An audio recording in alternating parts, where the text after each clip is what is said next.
Breaking news po mga kababayan. Tatay Digong, may masamang nangyari. Grabe po ito mga kababayan. Nag-collapse pala ito sa kulungan.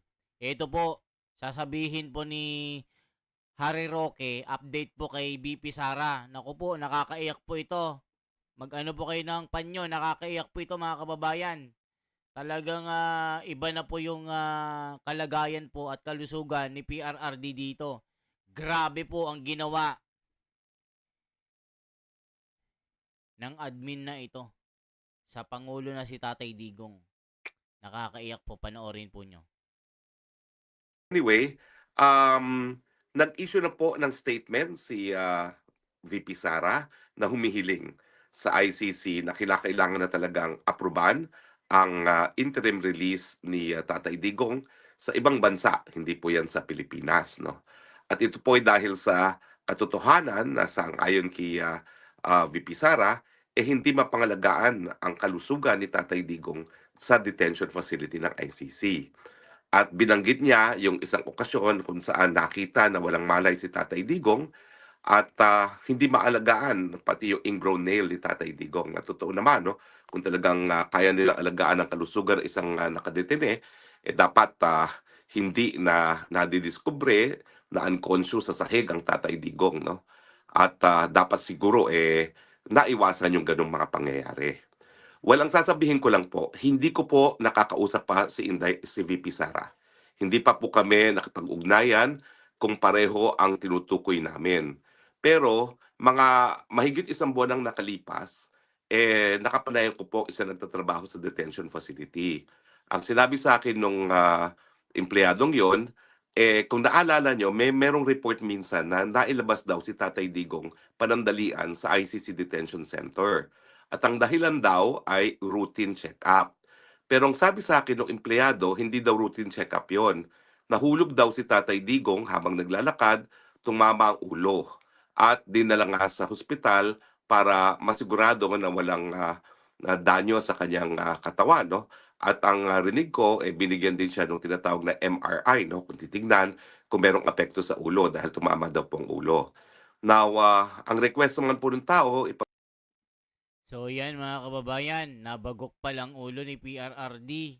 Naku po, sana po maagapan po ito at mabigyan ng lunas itong si Tatay Digong. Nakakaawa naman.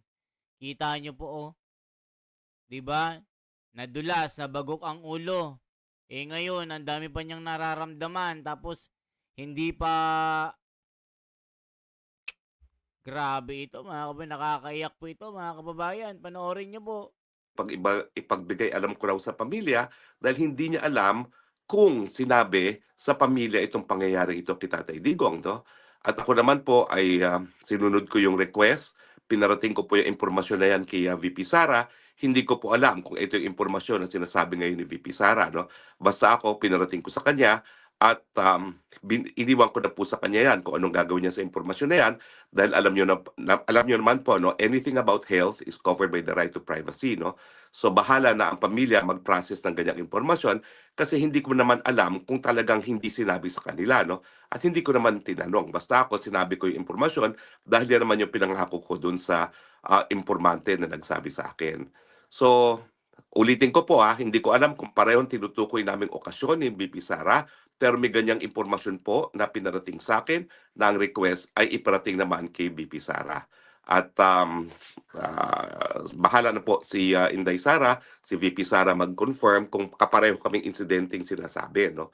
Pero ang malinaw po talaga, kung talaga nangyari ang insidenteng yan, talaga pong bagamat meron silang clinic dyan sa detention facility, hindi po sapat yung clinic na yan para pangalagaan nga po ang kalusugan ni Tatay Digong. In fact, gaya na aking sinabi sa aking title, mukhang banta po sa kalusugan ni Tatay Digong ang pananatili sa detention facility. No?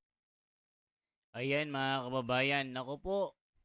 Pag dito mga kababayan, may nangyari po si tatay, may nangyari pong masama.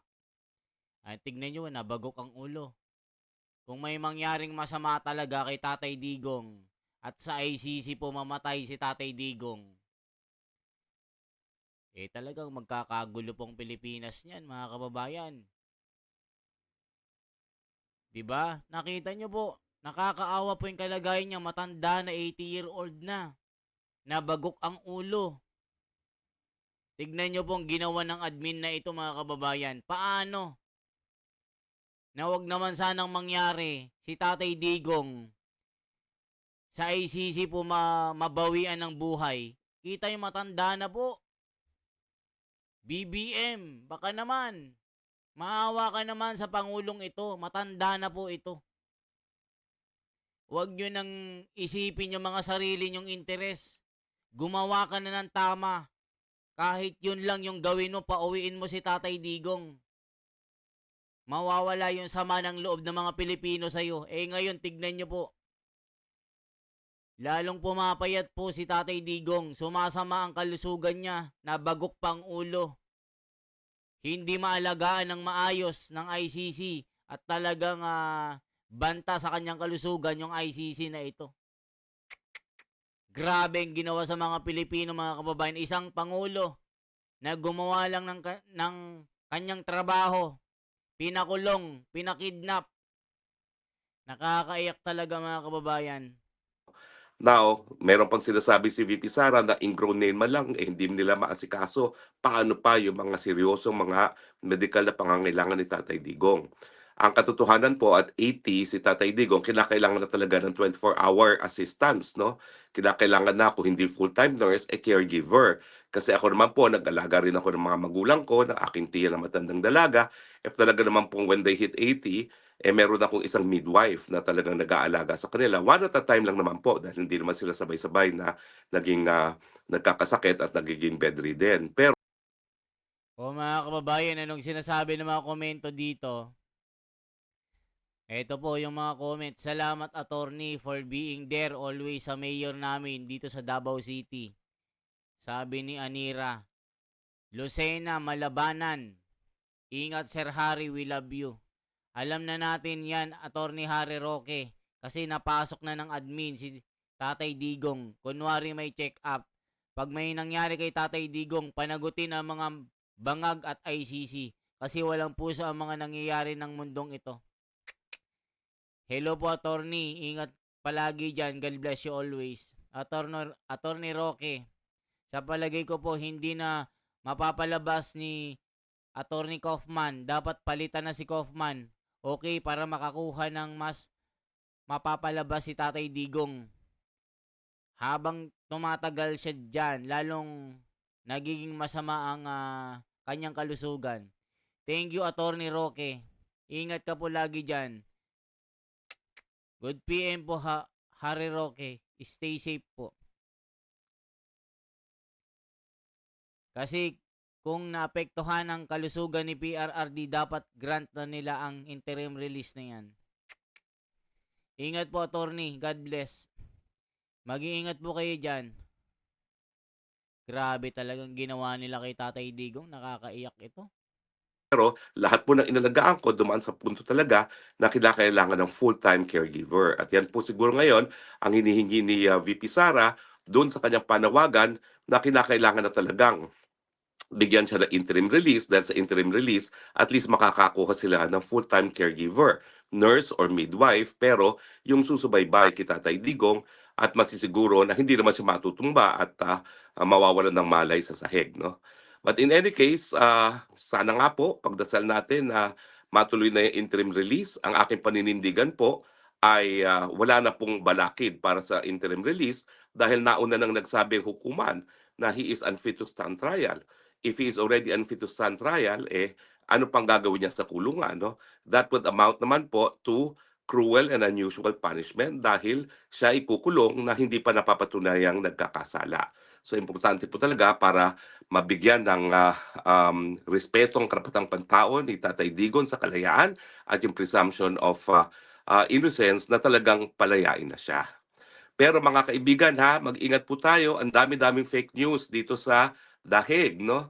May fake news po na kumalat na di umano, ako daw po ay dahilan para magkawatak-watak ang mga Pilipino. Ay na-address ko na po yan. Malinaw na malinaw po na ang dahilan po na nagkakaroon ng paghahati-hati, meron talagang mga tao na ayaw na makipagtrabaho sa mga taga-DDS at mga maisog. Ako naman po, ginawa kong lahat para sila ay mapagkaisa, pero nung hindi po talaga po puwedeng mapagkaisa, pumanig ako do'n sa DDS at saka sa Maisog. Bakit? Sila naman po talaga ang sa simula't simula, supporters na ni Tatay Digong mula pa ng 2016. Daig pa nga nila ako dahil ako naman inaamin ko, ako'y hindi DDS noong 2016 'no. At, sa tingin ko naman, unang-una kakilala silang personal ni Tatay Digong. Pangalawa, dapat naman i-recognize natin yung kanilang naging papel sa pagkakahalal kay Tatay Digong na naging dahilan para napakita ni Tatay Digong na pupuwede talagang maglingkod sa taong bayan na hindi nagpapayaman. Di gaya ng nakikita natin ngayon dito sa flood control scandal na talagang, mga mambabatas, pati ang presidente, ang House Speaker, talaga naman pong tinatrato na negosyo itong gobyerno 'no. So yan mga kababayan, nakita nyo po, wala na talaga. Nakakaawa naman po si Tatay Digong dito mga kababayan. Ang tagal niya na po doon, hindi na po niya kayang tumayo para humarap po sa korte. Mahinang mahina na po, na bagok pang ulo, hindi pa inaasikaso na maayos ito mga kababayan, kaya nakakaiyak. Kaya pag may nangyari dito kay Tatay Digong, alam nyo na, gulo talaga sa Pilipinas ito. Maraming nagmamahal kay Tatay Digong. Napagkaitan lang talaga ito ng hustisya mga kababayan. Nakakaiyak po talaga. Hindi ko kaya po itong makita si Tatay Digong na ganito. Naluluha po ako pagka sa tuwing mababalitaan ko po na si Tatay Digong ay nanganganib ang kalusugan, nabagok pang ulo mga kababayan, kaya nakakaiyak po talaga. Hindi ko po matagalan na anuin ito. Kaya pinagpipray namin ng mga Pilipino dito sa Pilipinas na sana si Tatay Digong ay umayos pa ang kanyang kalagayan at hindi po kami nawawalan ng pag-asa na si Tatay Digong makakauwi pa.